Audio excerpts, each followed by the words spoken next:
বিসমিল্লাহির রহমানির রহিম। প্রতিটা মানুষের ভেতরেই একটা নফস আছে, যে নফস মানুষকে গুনাহের ব্যাপারে প্ররোচনা দেয়, গুনাহের দিকে ঠেলে দেয়, আর সেটা হলো নফসে আম্মারা। আর এই নফসের কারণেই মানুষ দিন থেকে দূরে সরে যায়, আল্লাহ থেকে দূরে সরে যায়। শয়তানের ব্যাপারে আমরা তো সকলেই জানি, আর এই শয়তানের মধ্যে কিন্তু পরিপূর্ণ দিনদারি ছিল।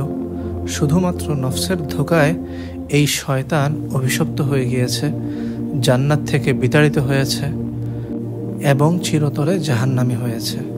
এই নফস শয়তানের থেকেও বেশি বিপজ্জনক।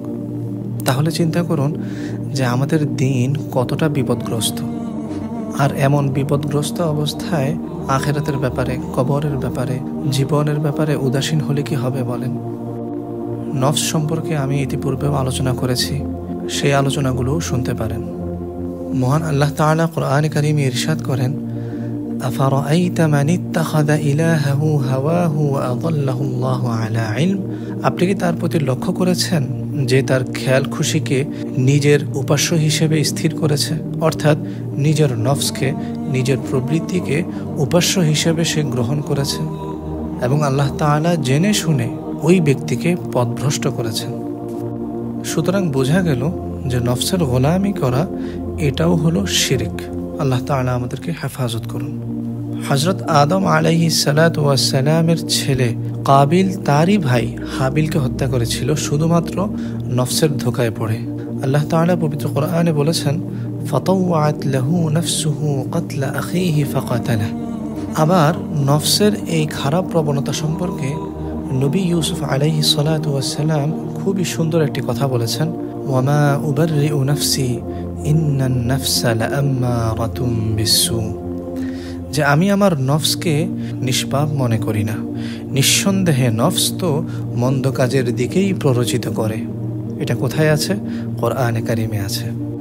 সুতরাং বোঝা গেল যে নফসের ব্যাপারে কোরআনে কারিমে আল্লাহ সুবহানাহু ওয়া তাআলা স্পষ্টভাবে কয়েক জায়গায় উল্লেখ করেছেন।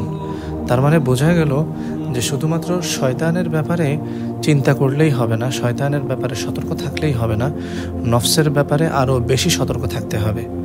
কোরআনে কারীমে আল্লাহ সুবহানাহু ওয়া তাআলা অন্য জায়গায় বলেন, ওয়ালাকাদ খালাকনাল ইনসানা ওয়া না'লামু মা তুওয়াসওয়িসু বিহি নাফসুহু ওয়া নাহনু আকরাবু ইলাইহি মিন হাবলিল ওয়ারিদ।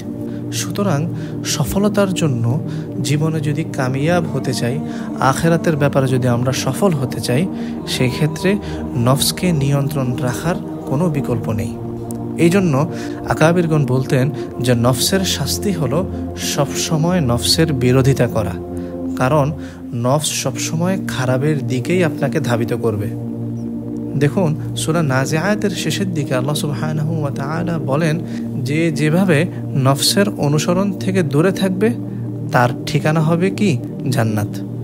আর নফসকে নিয়ন্ত্রণ রাখার জন্য সবচেয়ে কার্যকরী পদ্ধতি হলো 5 ওয়াক্ত নামাজ সময় মতো আদায় করা, নিয়মিত সামান্য পরিমাণ হলেও কোরআন তেলাওয়াত করা, জিকির ফিকিরে থাকা, গুনাহ থেকে বেঁচে চলা, নজর হেফাজত করা, আর সবচেয়ে গুরুত্বপূর্ণ বিষয় যেটা, সেটা হলো সালেহিনদের সাথে, নেককার মানুষদের সাথে উঠা বসা করা, আল্লাহ ওয়ালাদের সংস্পর্শে থাকা।